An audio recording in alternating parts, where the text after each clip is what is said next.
and blue for me and you. And I think to myself,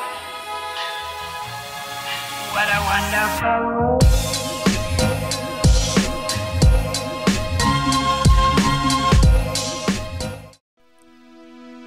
Halo semuanya, selamat datang kembali di Story Film. Pada kesempatan kali ini kita akan membahas atau mereview sebuah film yang berjudul Going in Style. Film ini menceritakan tentang kisah tiga pensiunan kakek-kakek bernama Willie, Joe, dan Albert yang biasa dipanggil dengan Al.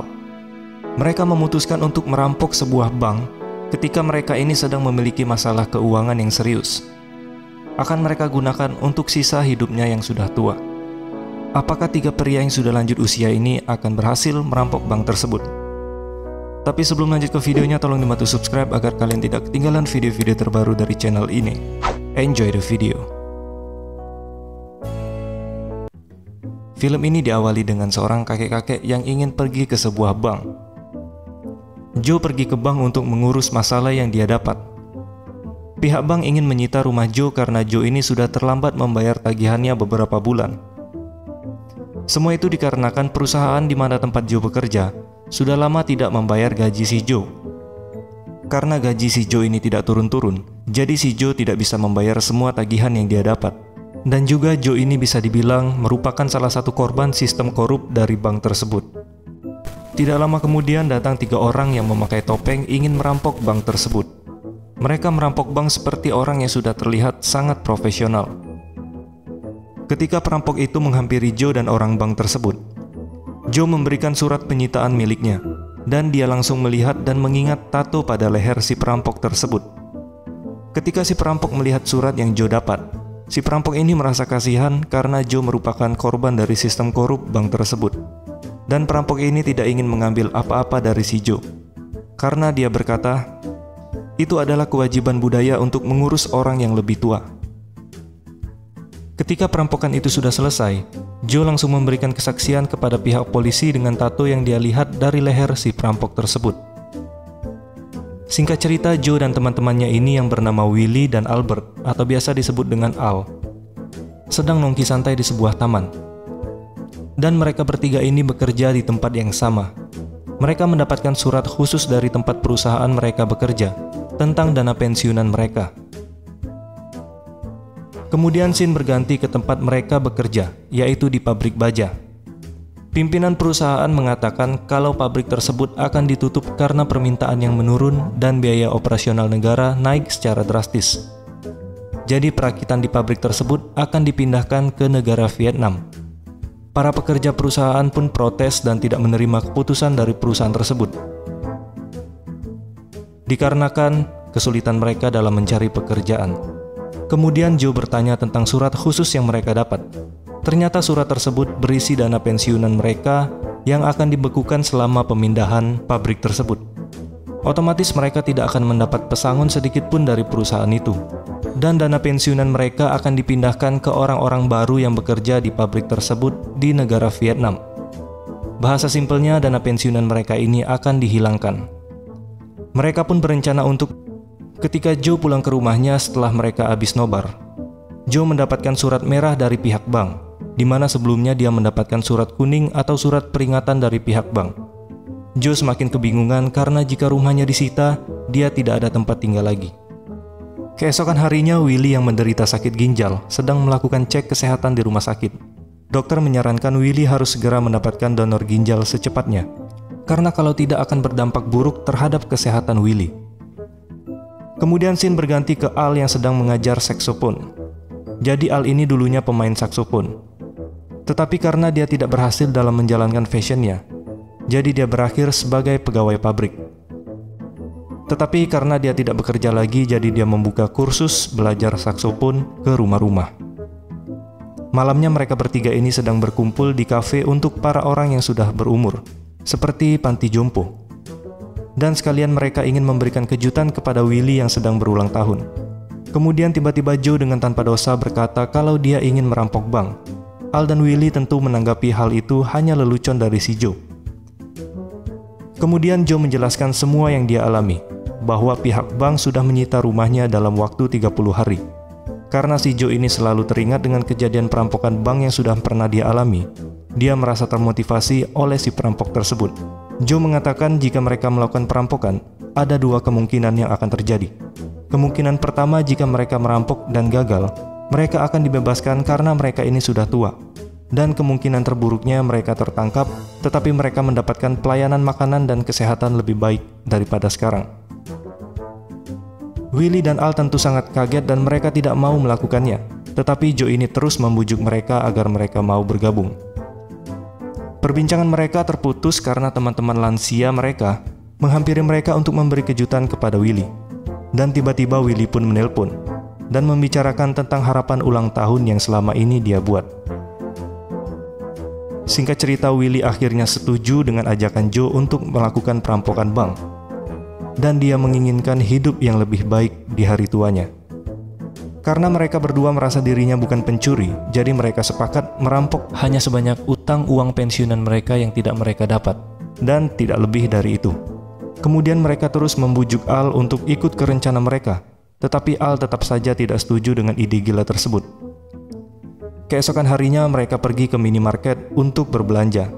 Tetapi Joe dan Willie berniat untuk mencuri di minimarket tersebut sebagai latihan pertama mereka sebelum merampok bank. Tetapi di sini Al tidak mengetahui rencana mereka berdua. Joe dan Willie memulai rencana mereka dan terlihat mereka memang tidak punya bakat dalam hal mencuri. Al yang disuruh untuk menjaga mobil pun keluar dari mobilnya karena dia tidak tahu rencana kedua temannya tersebut. Gelagat Joe dan Willie pun dicurigai oleh penjaga minimarket. Singkat cerita, Al hanya bisa geleng-geleng kepala melihat tingkah konyol dari teman-temannya itu. Joe dan Willie keluar dari minimarket dengan hasil curian mereka. Tetapi karena Al tidak ada di mobil, jadi mereka pun kabur dengan keranjang yang mereka curi.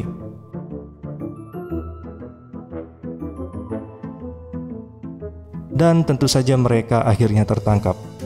Al pun yang tidak tahu apa-apa juga dibawa ke kantor security minimarket tersebut.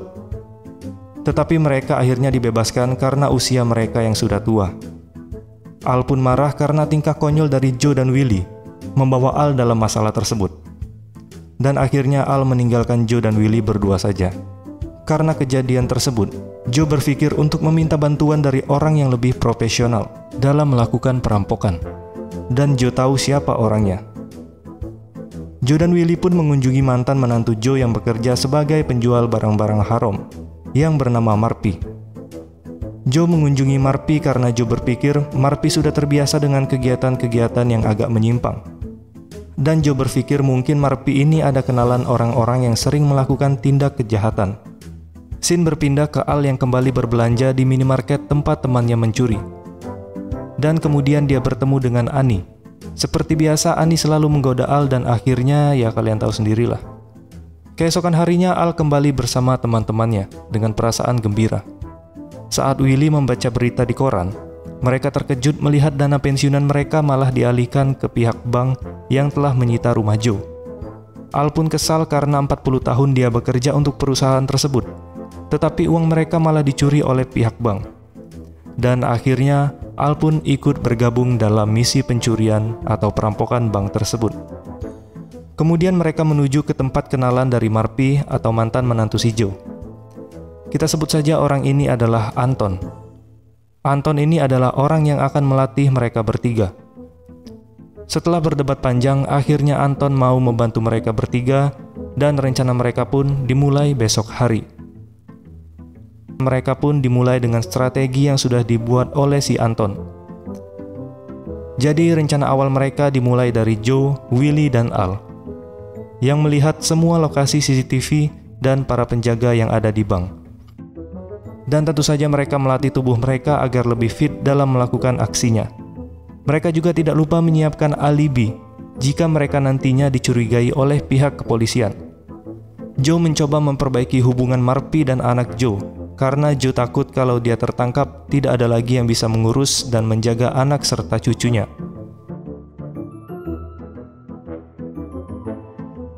Dan akhirnya rencana besar mereka pun dimulai. Pada pukul 2:14 siang, mereka semua berkumpul di sebuah festival besar. Ketika waktu perampokan sudah dimulai, mereka pun langsung bersiap. Kemudian pada pukul 2:30 siang, mereka menuju ke bank target perampokan mereka. Dan tepat pada pukul 2:45 siang, mereka pun memulai aksinya. Dan tidak disangka Al yang awalnya menolak ikut merampok, tetapi saat memulai perampokan malah dia yang terlihat sangat menjiwai perannya sebagai perampok. Semua terlihat lancar dan mereka pun seperti perampok yang sudah profesional. Tetapi sepertinya Willy merusak bagian dari rencana mereka. Ketika mereka lengah, pihak bank langsung membunyikan alarm dari bank tersebut.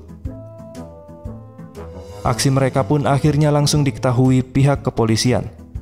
Willy yang melihat anak kecil berbicara kepadanya langsung menghampiri anak tersebut karena dia ini teringat dengan cucunya yang jauh. Tidak lama kemudian penyakit Willy kambuh dan rencana mereka hancur sehancur-hancurnya. Untungnya Willy masih bisa berdiri dan tiba-tiba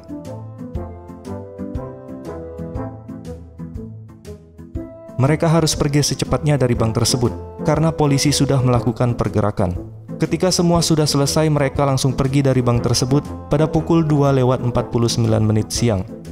Dan akhirnya mereka berhasil keluar dari bank tersebut dan pergi menjauh. Joe, Willy, dan Al berhasil melakukan rencana mereka dan mereka langsung berpisah dengan membawa masing-masing hasil perampokan tersebut dengan sangat gembira.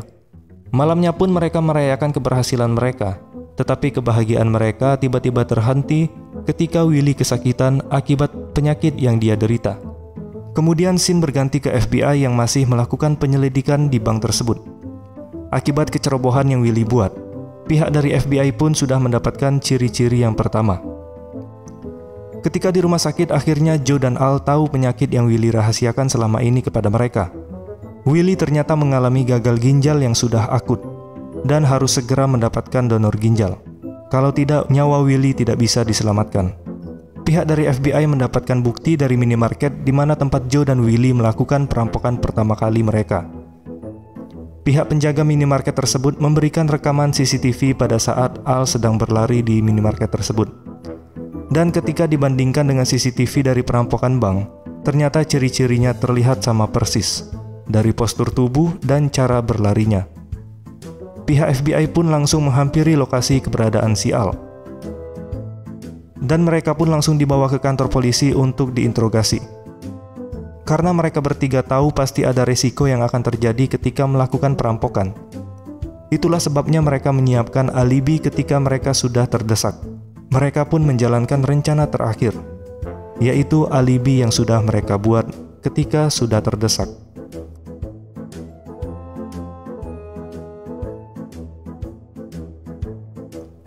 Karena alibi mereka yang sangat kuat, pihak kepolisian tidak bisa menemukan bukti dari penjelasan mereka bertiga.